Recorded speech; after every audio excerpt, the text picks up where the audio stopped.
her şey var ve bu görmüş olduğunuz tabak tamına 35 euro. Kahvaltımız bizden 10 üzerinden 10 puan aldı. 104, 50 tuttu. Burası Kiklatların kraliçesi. Biz şu an Agotapes Beach'teyiz. Siros'a gelip de bu dondurmacıdan dondurma yemeyen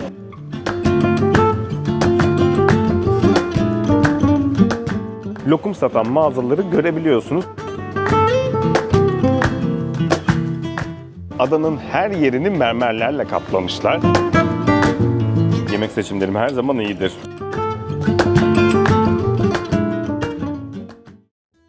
Herkese yepyeni bir vlog ve yepyeni bir maceradan selamlar arkadaşlar. Biz Mykonos'u geride bıraktık ve bu videoda Siros'u sizlerle birlikte gezeceğiz. Daha sonrasında Tinos Adası'na gideceğiz. Ama öncesinde eğer YouTube kanalıma hala abone değilseniz abone olmayı, yeni videolardan da hemen haberdar olmak için de zillerimi ve bildirimi açıp beni Instagram'dan da takip etmeyi unutmayın lütfen. Hazırsanız Siros gezimiz başlıyor. Mykonos'tan feribota binerek yaklaşık 1 saatlik yolculuğun ardından adaya ulaştık. Feribotlar gördüğünüz gibi oldukça büyük ve geniş. Bu nedenle yolculuk da gayet konforlu geçti.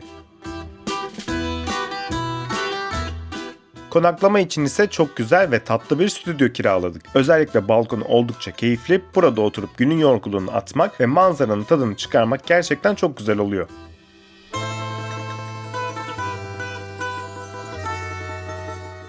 Şimdi burası Kiklatların kraliçesi. Yani aslında Kiklat adalarının başkenti olarak geçiyor. Nedeni de 19. yüzyılda yani bu ada o kadar çok zenginmiş ki Kiklatların başkenti olmuş. Hatta ve hatta o kadar zengin bir adaymış ki bu parayı nereye harcayacaklarını şaşırmışlar ve adanın her yerini mermerlerle kaplamışlar. Hatta ve hatta daha da arttırıyorum size. Burada bir Apollon tiyatrosu var. Bu tiyatroda ya biz neden devamlı İtalya'ya gidip tiyatro izliyoruz ki demişler. Onun aynısını buraya yaptıralım. Nasıl olsa paramız var demişler. Ve İtalya'ya gitmek yerine kendilerine Milano'daki La Scala opera binasının aynısını buraya inşa etmişler. Böyle de bir zenginlik yani düşünsenize.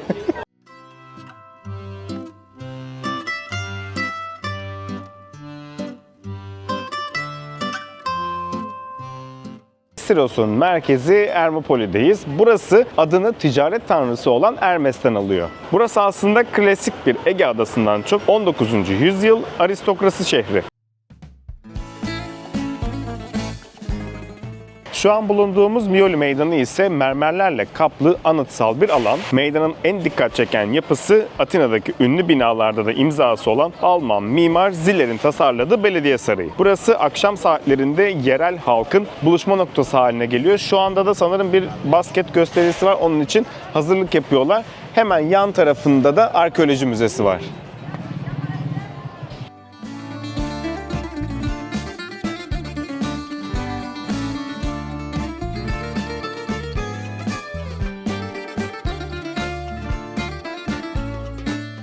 Sahil tarafında bir sürü kafe ve restoranlar var.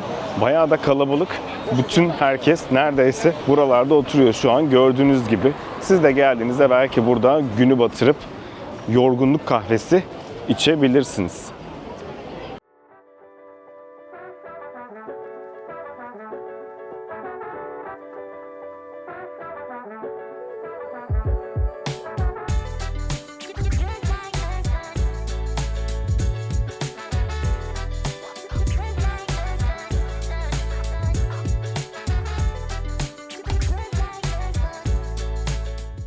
Bir patlıcan salatası söyledik. Karamelize ahtapotlu favamız var. Sonra bir de domatesli ekmek yatağı üzerinde hamsimiz var. Sarımsaklı. Ve tabii ki olmazsa olmazımız kalamarımız var, kızartma. Masaya bir freshlik lazım dedik. O yüzden de ne söyledik? Horiatiki salata söyledik. Ama neyle? Üzerinde feta değil, bu sefer mizitra peyniri var. Masamız gittikçe zenginleşiyor. Yavaş yavaş diğer ürünlerimiz de geliyor. Bu da böyle cheeseball olarak geçiyor, peynir lokmaları. Domates reçeli var bence bunun üzerinde. Şu hemen cheeseball'un tadına bakacağım ben. Aa, çok güzel bu ya. Siros'taki ilk yemeğimiz. İlk dakikalarımız güzel geçiyor. Son olarak bir dedik ki orzo söyleyelim. Orzomuzu söyledik, deniz ürünlü. Bize güveç dediler. Güveçte geleceğini zannettik ama o şekilde olmadı. Bunu biliyor musun? Orzoyu haşlamış başka yerde. Sonra şunlarla da hadi bir karıştırayım demiş, öyle yapmış. Birlikte pişmemişler yani. O ağdalık yok bunda. Yazıklar olsun. Diğer lezzetleri güzeldi. Evet, yedik içtik, hesabımız 104.50 tuttu. Ve tabii ki Yunanistan'da hesap istediğinizde olmazsa olmaz dondurma. Yazın hepimizin favorisi bence.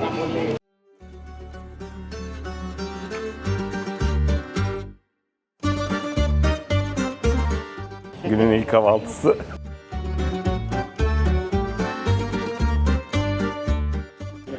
Kahvaltımız bizden 10 üzerinden 10 puan aldı. İlk geldiğimizde burayı çok beğenmedik. Dedik ki çok sağlıklı şeyler var, bize uymaz dedik. Bir tane dedik ki söyleyelim, deneyelim en azından. Güzel geldi. Neydi? Morning Therapy'ydi adı da. Ben seçtim. Yemek seçimlerim her zaman iyidir. Bilirsiniz. Evet, yedik içtik. 3 tane de kahvemiz vardı. Hesabımız toplamda 21 euro tuttu.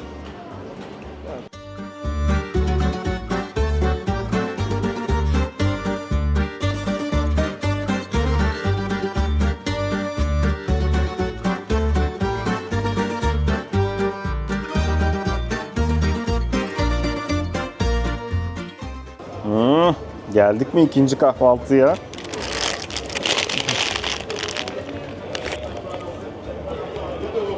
Bebeksi. Çok iyi. Şimdi bir ıspanak pita söyledik. Bir de kaşar pita söyledik. Kaşarlı söyledik. Şimdi ben şu ıspanaklıyı beğendim. Bir de şu şeye bakalım. Kaşarlı olana bakalım. Çıkmıyor ya.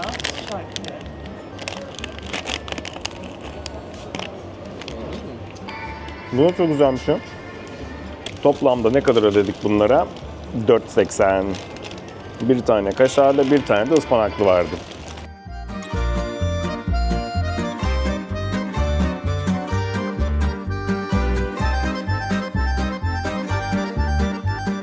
Şimdi de geldik adının en prestijli mahallelerinden bir tanesi olan Vaporia'ya. Burası zamanın zengin gemi kaptanlarının ve armatörlerin yaşadığı, evlerin doğrudan denizin üzerindeki kayalıklara inşa edildiği lüks bir mahalle. Bu mahallenin ve tüm adanın simgesi ise bu arkamda görmüş olduğunuz Aya Nikolas Kilisesi. Yapımına 1848 yılında başlanıyor. Adanın denizcilerinin koruyucusu olan Aziz Nikolas'a adanıyor. İçerisindeki mermer işçilikleri, devasa avizeleri ve Atina'dan gelen sanatçıların elinden çıkma ikonalarıyla tam bir sanat eseri.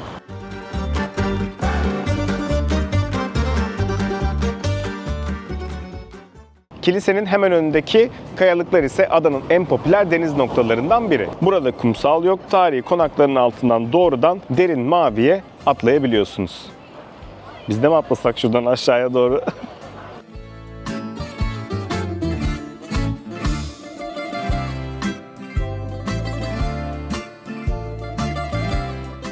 Siros merkezde denize girebileceğiniz yerlerden bir tanesi olan Asteria'dayız. Bu arkamda gördüğünüz gibi bu alandan da girebiliyorsunuz. Bir tane ağaç var. O ağacın altında gölge bir yer bulursanız oraya oturup buradan denize girebiliyorsunuz. Hiç olmadı. Hemen şuradan dümdüz yürüdüğünüzde burada da Siyer kafe var. Kafede oturup bir şeyler içip oradan denize de girebiliyorsunuz. Eğer biz kafede oturmak istemiyoruz derseniz de buradaki hemen ön tarafındaki o beton alandan da denize giriş yapabiliyorsunuz burada. Ama kayalıklardan giriyorsunuz.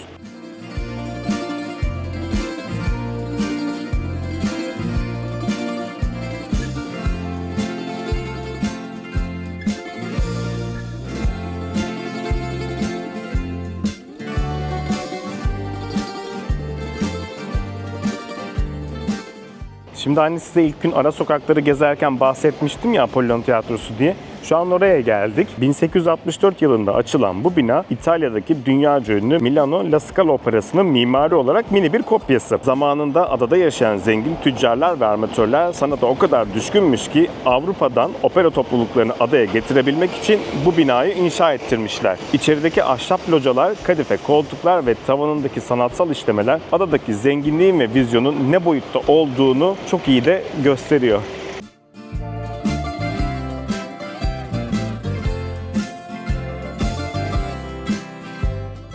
Adada gezerken birçok yerde bu arkamda görmüş olduğunuz gibi lokum satan mağazaları görebiliyorsunuz. Bunun hikayesi de 1800'lerde Anadolu'dan, özellikle Sakız Adası ve Ayvalık civarından kaçıp buraya sığınan Yunan göçmenler yanlarında Osmanlı lokum kültürünü de getiriyorlar. Siros'un suyu çok sert ve az olduğu için bu suyla yapılan lokumların kıvamı o kadar eşsiz olmuş ki zamanla Siros lokumu adıyla dünyaca ünlü bir marka haline gelmiş. Adada her köşe başında sakızlı, güllü, bademli lokumları görebilirsiniz. Sebebi ise tamamen Osmanlı'dan kalan bir hikaye.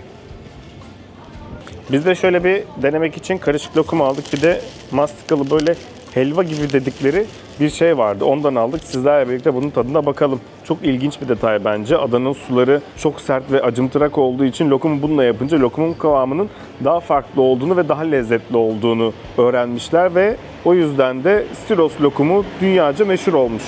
Hemen çok fazla değişik bir tat var mı derseniz yok. Sadece kıvamı biraz daha böyle sakızımsı. Bu damla sakızlı çok güzelmiş ya. Ben böyle diye bütün hepsini bitirirmişim.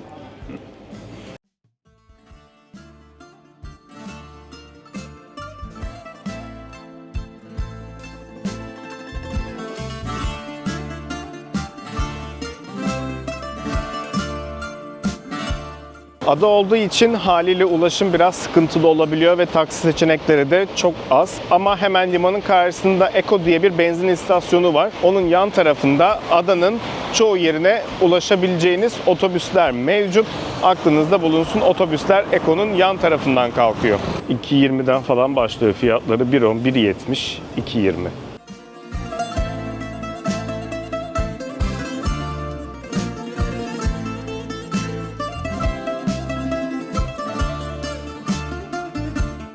Şimdi biz otobüse bindik ve 20 dakikalık bir yolculuk sonrasında Kini'ye geldik. Kini adanın en popüler noktalarından bir tanesi. Boylu boyunca uzanan bir kumsalı var. Denize girmek için de çok ideal. Bu arkamda görmüş olduğunuz heykelin de hemen gelin size hikayesini anlatayım. Denizde hayatını kaybeden Siroslu balıkçıların anısına yapılmış. İnanışa göre bu deniz kızı fırtınaya yakalanan denizcileri kurtarıp kıyıya taşıyan Meryem Ana'yı simgeliyormuş. O yüzden de plajın ortasına böyle bir heykelini yapmışlar.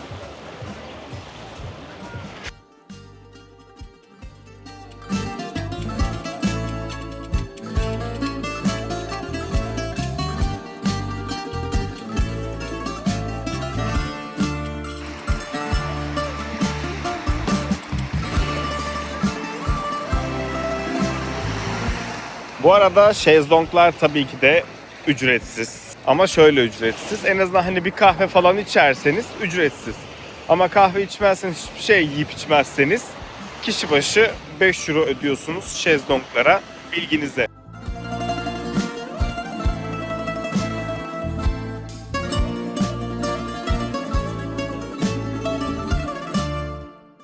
Ortada güzele benziyor.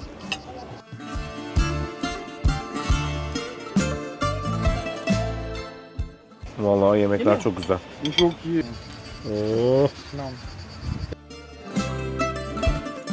3 kişi bayağı yedik, içtik. Gayet de lezzetliydi. Bence her şey bayağı iyiydi. Toplamda da 90-50 ödedik bilginize. Eğer Siros'a gelirseniz bence burayı da tercih edebilirsiniz. Biz çok memnun kaldık bu taraftan.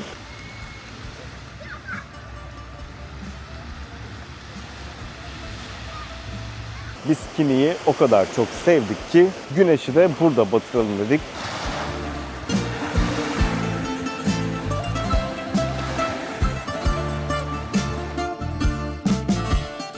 Akşam belli bir saatten sonra otobüs yok bilginize. O yüzden taksiyle dönmeniz gerekiyor. Aklınızda bulunsun.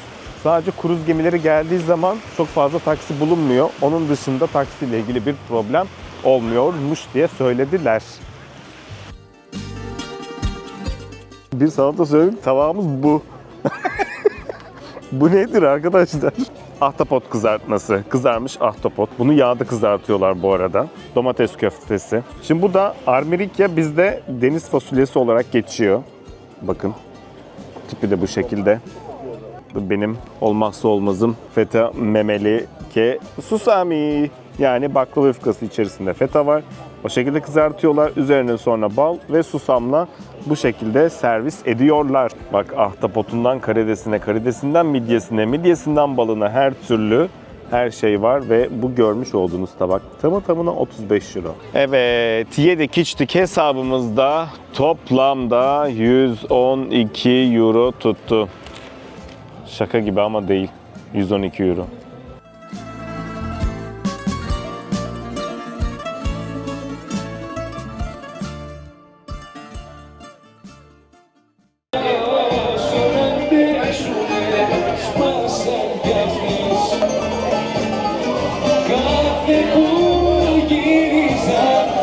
Yemek yediğimiz yerin hemen yanında Almira diye bir yer daha var.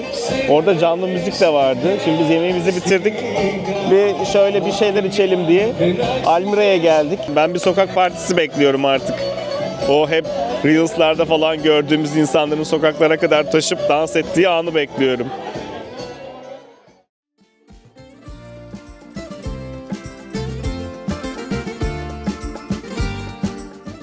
Kahvaltı için Epta diye bir yer var. Oraya geldik. Böyle sokak arasında gölgelikli, bayağı da serin. Kahvemizi de söyledik. Şimdi bir kahvaltımızı yapalım. Sonra keşiflerimize devam edeceğiz. Yani öyle çok wow olmadım ama fena değil.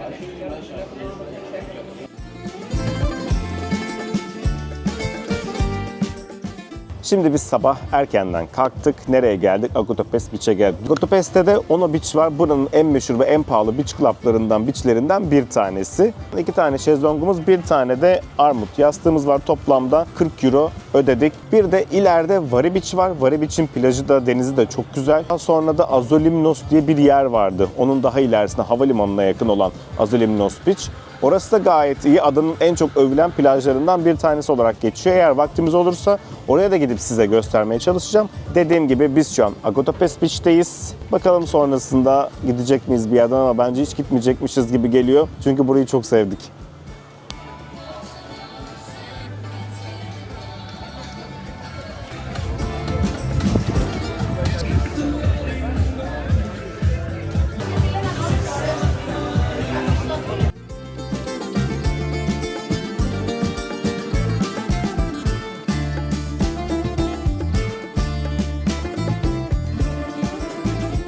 Geldik adanın en tepe noktası olan Anasyros'a. Burası 13. yüzyıldan kalma tarihi bir Venedik kasabası. Aşağıdaki mermer binaların aksine dik yokuşları ve daracık taş sokakları ve birbirine bitişik kale gibi evleriyle tamamen eski korsan saldırılarından korunmak için labirent gibi tasarlanmış dev bir sığınak. Tepenin en zirvesinde ise adanın sembolü olan San Yorgo Katedrali var. 1200'lü yıllarda inşa edilen bu katedral adadaki Katolik nüfusun dini merkeziymiş. Kilisenin avlusuna çıktığınızda tüm Ermipoli Limanı ve uçsuz bucaksız Ege Denizi ayaklarınızın altında kalıyor. Siros'ta gün batımını izleyebileceğiniz en büyüleyici nokta tam olarak burası.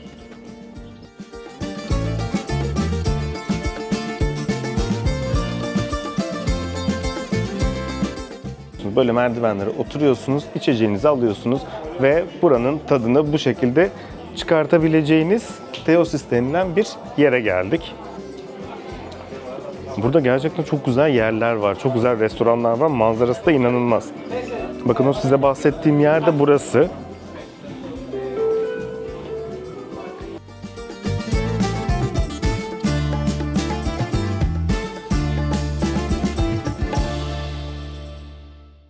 Yani bu arada buranın sokakları inanılmaz güzel. Yani inanılmaz bir manzarası var her yerin.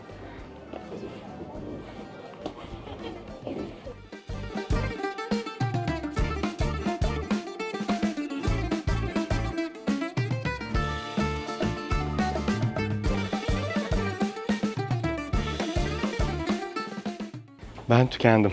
Yani her şey çok güzel. Manzarası çok iyi. Çok güzel esiyor. Daracık sokaklar ama çok yoruldum. Biz taksiyle yukarıya çıkmıştık. Kilisenin oraya, kilisenin oradan sonra buraya indik. Yemek arasında dedik ki şöyle bir etrafa göz atalım. Hava kararmadan size göstereyim diye aşağı indik. Şimdi yemek yerine tekrar çıkıyoruz. Tükendim.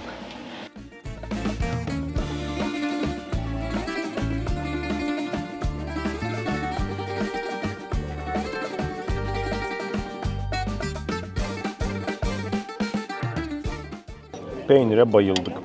Yanındaki kaparili fıstıklı reçele de bayıldık. Sonrasında bu almera dedikleri horta vardı, deniz fasulyesi. Ona da bayıldık.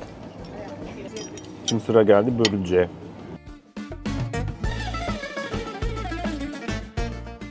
Değdi mi yukarıya çıktığımızda sizce? Okey. Bana Şu anda okeyim. İlk geldiğimizde küfür yedik. Buraya kadar çıktığımızda değdi. Buldum mu böyle yerler bulurum. konuşma. Çok güzel yer vallahi. Bayıldık. Bak şunu şöyle alacaksın.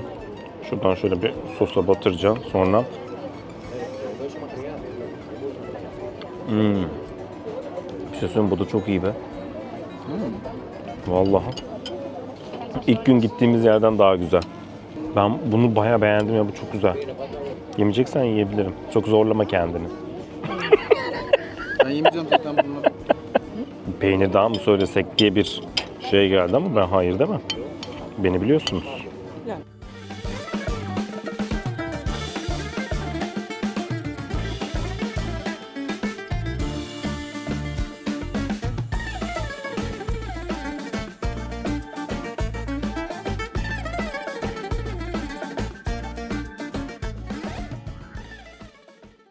Şimdi geldik Sirius'un meşhur dondurmacısına, hemen dondurmalarımızı aldık. Biz burada ne söyledik? Bir tane karamelize keçi sütlü olanı söyledik. Bir de bitter çikolatalı ve acılı söyledik. Çok iyiydi. Tadına baktık. Burada da Caribbean Chocolate vardı. Bir de Smoke Hazelnut sülenmiş fındıklı söyledik. Şimdi bunların tadına bakıyoruz ama ben bunun tadına baktım. Gerçekten çok iyiydi arkadaşlar. Biz böyle alıyoruz, paylaşıyoruz.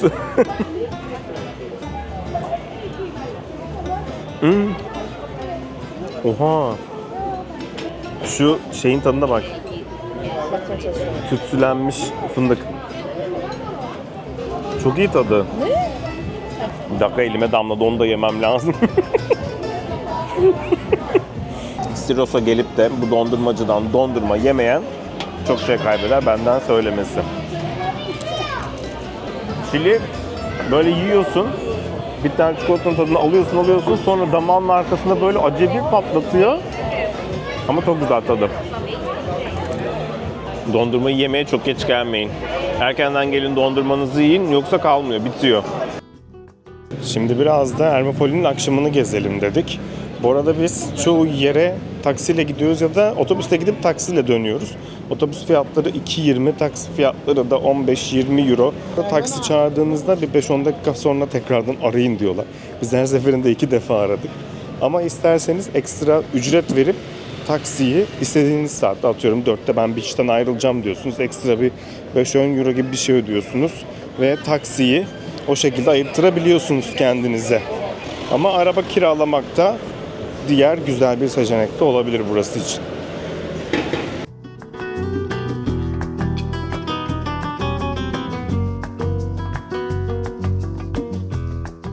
Sahil kenarında bir sürü kafe ve restoran var diye söylemiştim size ilk geldiğimiz günlerde. Akşam olunca da bakın bu şekilde oluyor. Sahil kenarında akşam oturup güzel vakit geçirebilirsiniz. Hediyelik eşyalar da var. Hediyelik eşya da alacaksanız yine sahil kesiminden ya da iç taraflardan alabilirsiniz. Bir de Lidl ve Jumbo da burada varmış. Aklınızda bulunsun, eğer alışveriş yapacaksınız Lidl ve Jumbo'ya da uğrayabilirsiniz. Ama o biraz daha şehrin giriş tarafında kalıyor diyebilirim size.